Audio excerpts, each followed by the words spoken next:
월드컵의 열기가 뜨거운 가운데 월드컵보다 사람들을 더 열뻗치게 만드는 암호화폐 시장 관련된 소식을 들고 인사를 드려보고 있는 크립토 마토입니다. 자, 일단 오늘 저번에 진행되었었던 연준의 공개시장위원회 의사록이 공개가 되었습니다. FOMC 미팅에서 그들이 무슨 꿍꿍이를 가지고 있었느냐, 많은 의원들이 금리 인상 완화에 동의를 한다라고 밝혔다라고 합니다. 그래서 조만간에 금리 인상 속도가 둔화되지 않을까. 11월 달에 0.75% 올렸는데 12월 달에는 0.5%나 0.25% 정도로 소폭 상향시키는 그런 움직임이 나오게 되지 않을까라고 예상을 해볼 수가 있었다라고 합니다. 그래도 방심할 수가 없는 것이 일부 참석자들은 인플레이션이 완화될 조짐이 거의 안 보인다. 금리 인상 속도를 늦추기 전에 인플레이션 쪽에서 진전을 먼저 기다려야 된다. 실제로 몇 주 전에 나왔었던 연준 총재들의 발언을 보면 굉장히 매파적인 금리 인상을 종용하는 듯한 발언들이 많이 나왔었죠. 그렇기 때문에 아직 완전히 안심하기는 이르다. 그럼에도 불구하고 일단은 시장 분위기를 전반적으로 끌어올리는 데는 성공을 하고 있는 것 같습니다. 달러 인덱스 지수 큰 폭으로 하락을 하고 있고요. 미국 증시 같은 경우는 훅 떨구고 있다가 결과로 발표가 나오자마자 큰 폭으로 반등하면서 장을 플러스로 마감을 해주고 있습니다. 자, 미국 같은 경우는 내일 추수감사절이죠. 그렇기 때문에 내일은 증시가 휴장을 하게 되겠습니다. 저 역시도 큰 정보가 많이 나오지 않는다면 방송을 쉴 수도 있겠고요. 중요한 업데이트들이 나오게 된다면 방송을 만들도록 하겠습니다. 다음으로 비트코인 같은 경우 잘 버텨주고 있습니다. 16,470달러, 15,000달러 선을 벗어나서 16,000달러를 다시 한번 회복을 해주고 있는 비트코인. 이더리움도 1166달러에서 거래가 진행이 되고 있는 가운데 바이낸스가 깜짝 상승을 하면서 BNB 코인이 296달러까지 올라왔습니다. 이어서는 오늘 준비된 소식들로 넘어가 보도록 하겠습니다. 자, FTX 사용자들 중에 한국인들이랑 일본인들이 제일 많았었다, 접속량이 제일 많았었다라고 발표가 나왔었는데요. 파산 변호사에 따르면은 한국인 사용자는 4%밖에 되지 않았었다라고 합니다. 케이만 제도가 22%나 차지하고 있었다라는 것인데요. 한국 사용자는 4%밖에 되지 않았지만은 접속을 그만큼 많이 했다라고 볼 수가 있겠습니다. 다른 나라 이용자들에 비해서 굉장히 활발하게 트레이딩을 했다라고 예상을 해볼 수가 있겠는데, 자, 보시면 이런 식으로 파이 차트가 나와 있습니다. 한국은 4%밖에 안 돼요. 오히려 중국이 8%입니다. 중국 본토에서 8% 사용자. 자, 시진핑이 연 먹어봐라 라고 하면서 니들이 뭐라고 하든지 말든지 나는 암호화폐 거래한다 라고 중국인들, 한국인보다 2배나 많은 수치로 중국인들이 FTX 거래소를 사용하고 있었다라고 합니다. 근데 또 지금 보시면은 일본은 빠졌죠. 일본은 왜 뺀 거지? 라는 생각이 드는데, 아마 일본 같은 경우는 어제 방송에서 말씀을 드렸다시피 FTX 재팬을 통해 가지고 대다수의 사용자들이 보상을 받게 될 것으로 전망이 되기 때문에 뺀 것이 아닌가 싶습니다. 자, 일본 같은 경우는 독일도 이번에 월드컵에서 꺾었는데 일본 FTX 사용자들은 기쁨이 2배가 됐을 것 같네요. 한편 FTX 같은 경우는 파면 팔수록 그 기행이 더욱더 두드러지게 드러나고 있다라고 하는데요. FTX는 이상하게 비영리 단체에 강제로 돈을 송금하는 기괴한 모습을 보였다라고 합니다. 예를 들어서 캘리포니아 소재 기후솔루션 연구단체인 카본플랜 같은 경우는 FTX의 요청으로 회의를 가졌으나 FTX 측이 제시했었던 솔루션이 마음에 안 들었었다라고 합니다. 그래서 야, 우리는 니네랑 일할 관심이 없어 라고 입장을 전달하자 갑자기 FTX가 일방적으로 20만 달러를 송금을 했다라고 합니다. 자, 그런가 하면은 또 다른 단체 역시 FTX가 어느 날 갑자기 우리가 당신들에게 후원금을 쏘겠소라고 일방적으로 통보를 한 후에 통장으로 후원금을 쏴줬다라고 합니다. 그래서 그 단체가 이상해가지고 아니 무슨 짓이냐 라고 하니까 FTX 측에서 뭐라고 했느냐, 이거 선물이야, 그냥 받아 라고 이야기를 했다라는 것이죠. 그만큼 FTX 측에서 돈이 남아 돌았는지 여기저기다가 돈을 막 뿌렸다라고 합니다. 이 돈이 누구 돈입니까? 투자사들 돈, 그리고 고객들 돈인데 말이죠. 아니면은 이런 식으로 해가지고 장부를 조작하려고 돈을 막 뿌렸는지도 모르겠습니다.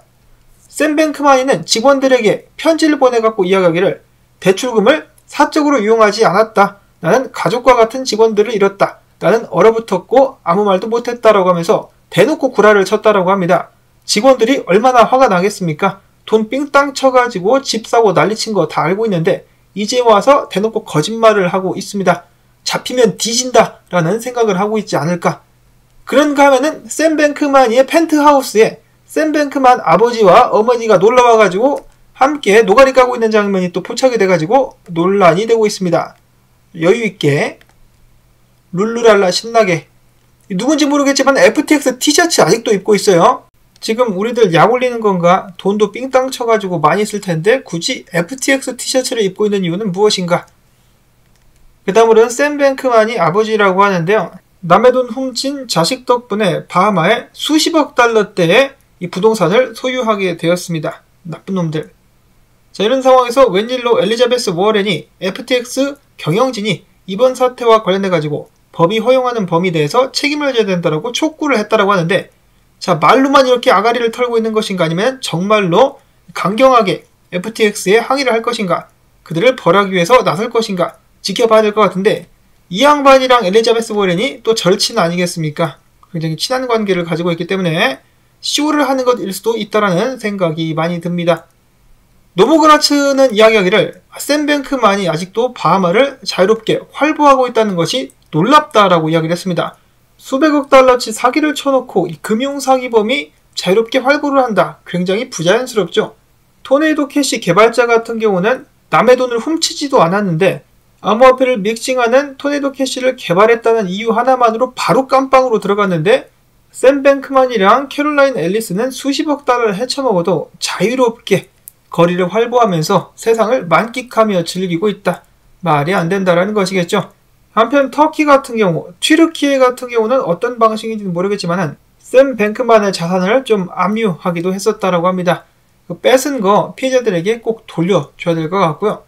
한편 FTX에 대량으로 투자를 감행했었던 사코야 캐피털 같은 경우는 고객들에게 편지를 보내가지고 정말 미안하다고 사죄를 했다라고 합니다. 사코야 캐피탈이 투자를 한 1억 5천만 달러 공중으로 분해가 돼서 사라졌습니다.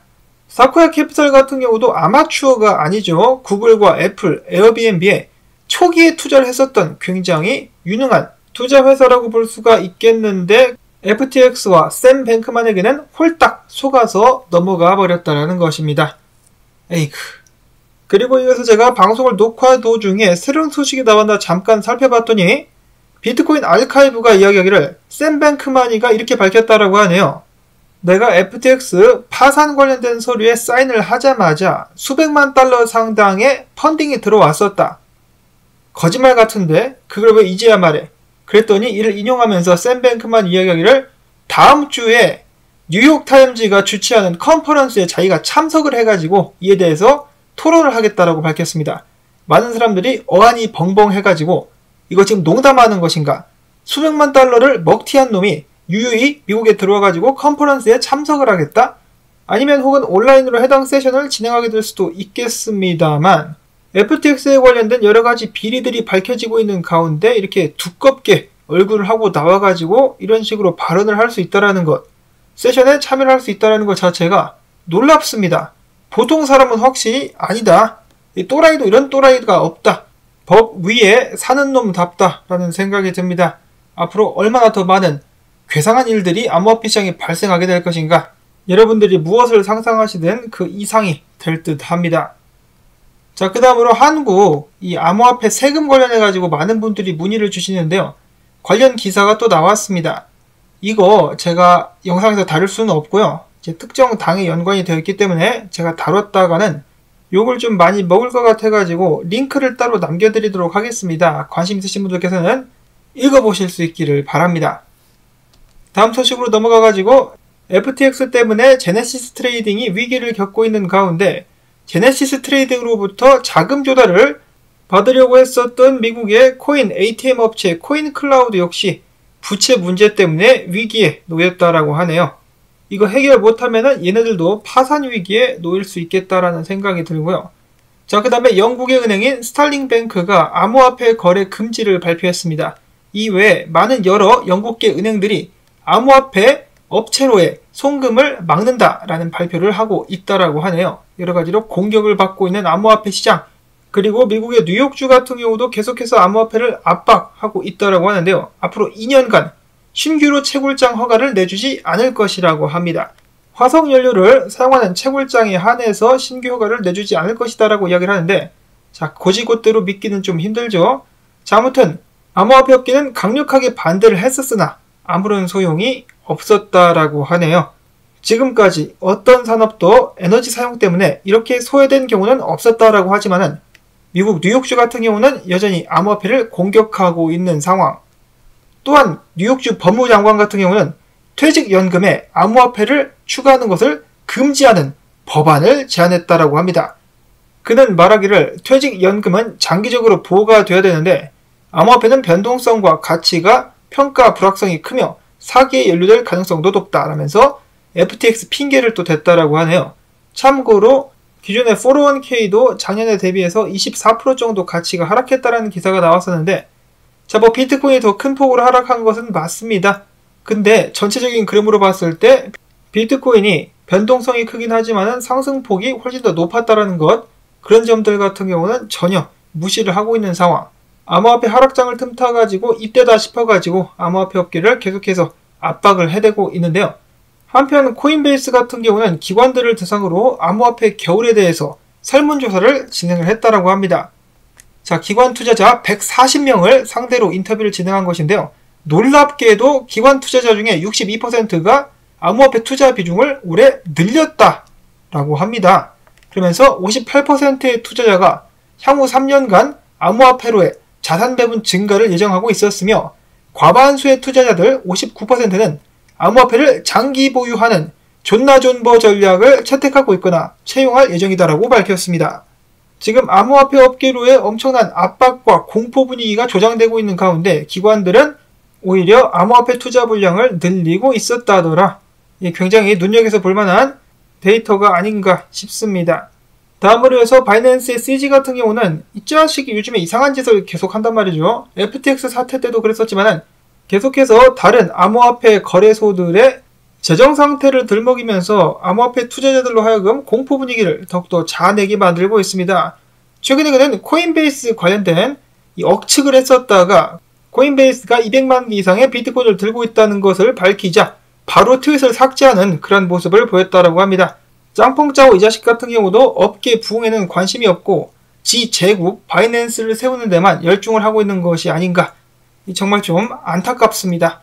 그래도 좀 괜찮은 인물인지 알았었는데 제네시스 트레이딩 외면하는 것도 그렇고 여러가지로 좀 신뢰하기 힘든 모습들을 보여주고 있습니다. FTX 사태 같은 경우도 본인은 예상을 못했다라고 하는데 예상했겠죠, 당연히.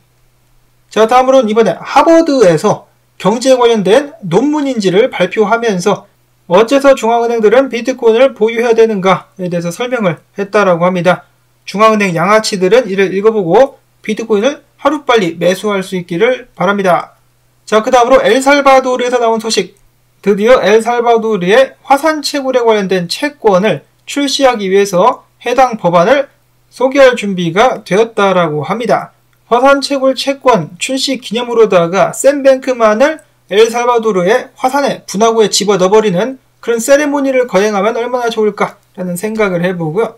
자, 그 다음에 비트코인 분석입니다. 비트코인 최근 하락이 나왔었는데 하락 나오자마자 바로 올라오면서 만약에 여기서 버텨준다라면 이것을 가짜 하락으로 만들 수 있다고 합니다. 가짜 하락이 되게 된다라면 비트코인은 지금부터 추가적으로 반등을 이어나갈 수 있을 것입니다.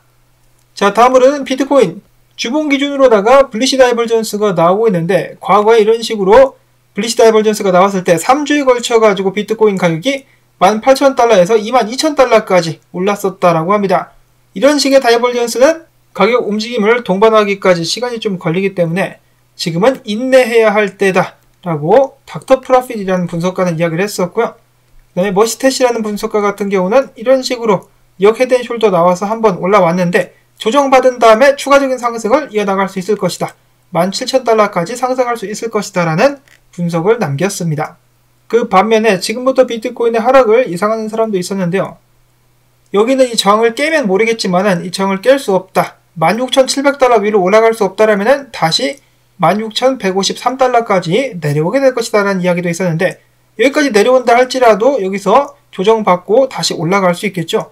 그래서 전체적인 그림 단기적으로 봤을 때 아직까지는 나쁘지가 않은 상황이다.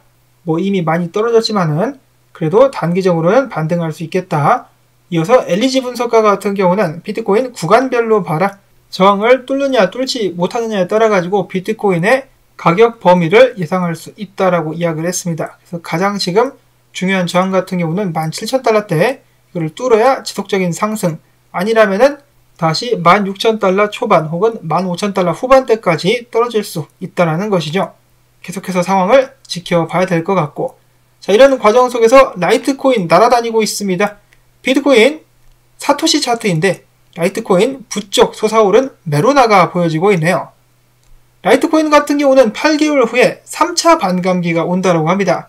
3차 반감기 때문에 이런 식으로 가격이 오르는 것이 아니냐, 사람들이 예상을 했었다라고 하네요. 근데 반감기가 막상 지나게 되고 나면은 가격이 떨어지는 경향이 보이곤 하죠.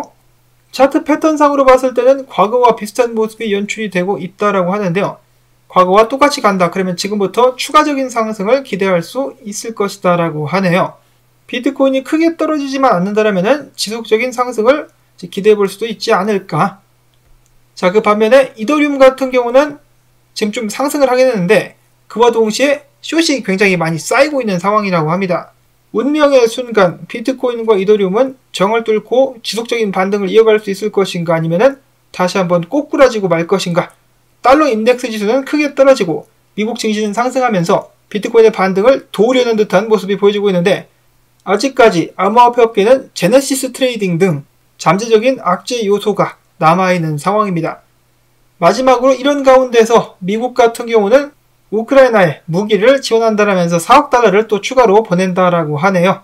그 4억 달러치 무기를 누구 돈으로 갚겠습니까? 시민들의 고열을 빨아가지고 지속적으로 충당을 하려고 하겠죠. 특히 미국 같은 경우는 올해부터 또 세금을 거하게 뜯어보려고 국세청 인원을 대량으로 확충하기까지도 했었습니다. 그래서 앞으로 미국 시민들은 더욱더 힘든 시간들을 맞이하게 되지 않을까라는 생각을 해보면서 오늘 영상 여기서 마무리를 짓도록 하겠습니다. 도움되셨다면 토마토 수고했다는 의미에서 광고 영상 한 편만이라도 마지막까지 틀어주기, 좋아요 및 댓글 부탁을 꼭 드리면서 저는 다음에 새로운 소식 가지고 인사를 드리도록 하겠습니다. 안녕히 계십시오.